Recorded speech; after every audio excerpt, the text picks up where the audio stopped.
My name is Jenna, and this is the story of how my own family betrayed me.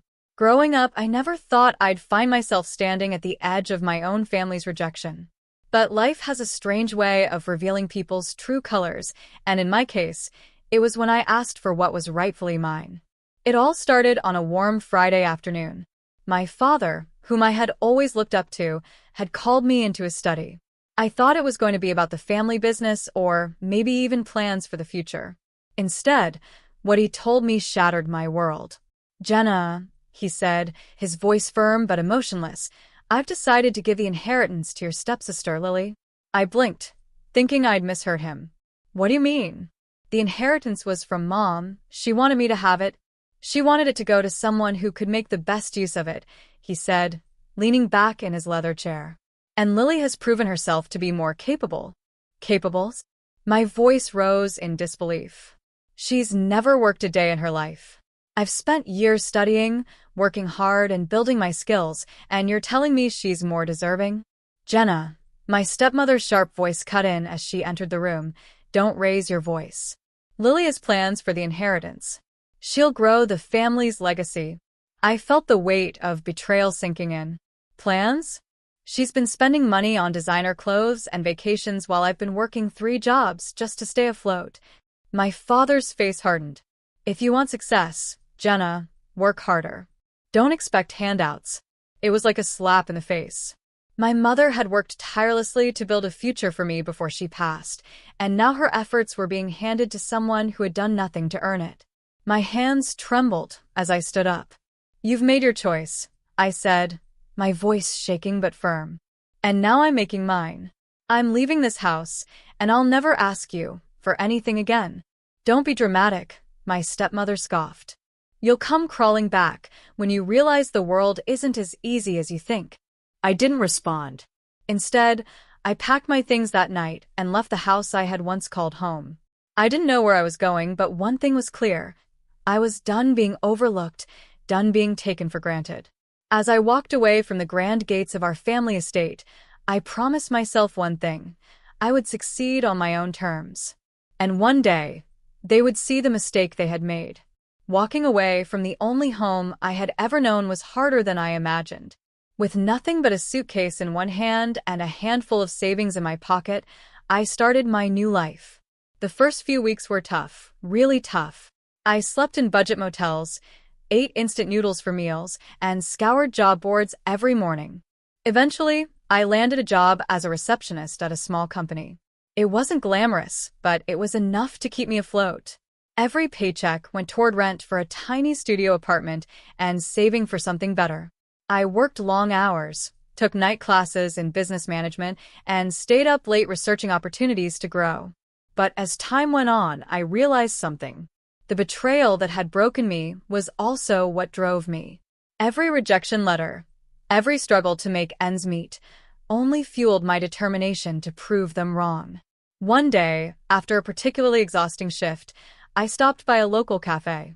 While sipping my coffee and reviewing my class notes, an older gentleman at the next table struck up a conversation.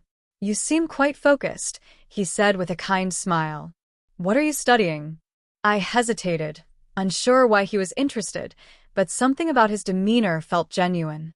"Business management," I replied. "I'm hoping to start my own company one day." His eyes lit up.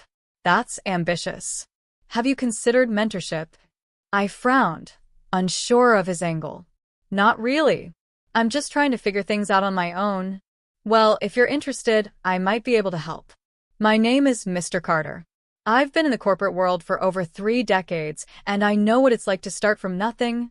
At first, I was skeptical. Why would a stranger want to help me? But after exchanging contact information and researching his background, I realized he was legitimate. Mr. Carter had once run a Fortune 500 company and was now retired.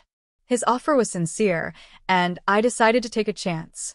Under Mr. Carter's mentorship, my life changed dramatically.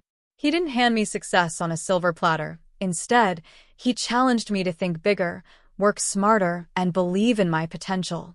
I learned how to create business plans, pitch ideas, and navigate the corporate world with confidence. Within a few years, I had saved enough to start my own company, a small consulting firm helping other businesses streamline their operations. The first year was rough, but I poured every ounce of energy into making it work. By the second year, my client list was growing, and by the third, I was earning more than I ever thought possible. I was no longer the girl begging for my family's recognition. I was Jenna Blake, CEO of Blake Solutions, and I had done it all on my own. It was at a corporate networking event 5 years later that I saw him again, my father. He looked older, more tired than I remembered. He was there with Lily, who was busy chatting with a group of investors.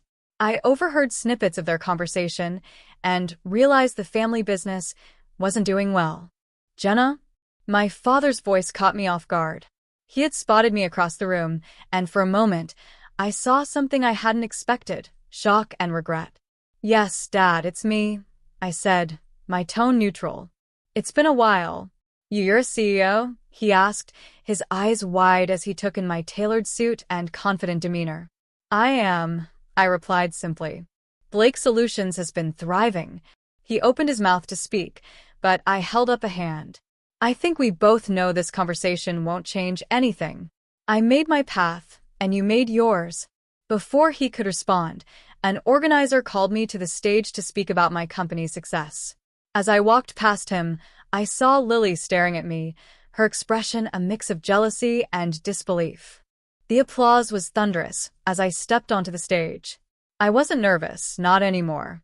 Years of building my business and working under pressure had prepared me for this moment. As I stood at the podium, I glanced over the audience. My father and Lily were seated near the back, their expressions unreadable. "Good evening," I began, my voice steady and confident. "I'm Jenna Blake, CEO of Blake Solutions. Today, I want to talk about something personal, the journey from betrayal to empowerment." I saw my father shift uncomfortably in his seat, and Lily's face turned pale. But I didn't stop. "Years ago, I learned that life isn't always fair. Sometimes the people you trust the most let you down. But those moments, as painful as they are, can also be the spark that ignites your determination to succeed." I continued my speech, focusing on resilience and self-reliance, without naming names. The audience was captivated, and I felt a sense of pride swelling in my chest. When I finished, the room erupted in applause. I stepped down from the stage, knowing I had just shown everyone, including my father, exactly who I had become. As the event wrapped up, I made my way toward the exit. Before I could leave, my father approached me, his face etched with worry. "Jenna," he said, his tone softer than I'd ever heard it. "Can we talk?" I crossed my arms. "About what?" He sighed, glancing around to ensure no one was listening. "The family business, it's struggling. Lily made some poor decisions, and we're on the brink of bankruptcy." I felt a pang of bitterness, but kept my composure. "And what does that have to do with me?" "We need your help," he said, almost pleading. "You're successful now. Maybe you could invest. Help us get back on our feet. We're still family." I let out a humorless laugh. "Family? You mean the same family that told me to work harder when I asked for my inheritance? The same family that left me to fend for myself?" "Jenna, I know we made mistakes," he said, his voice trembling. "But we're desperate." "Desperate?"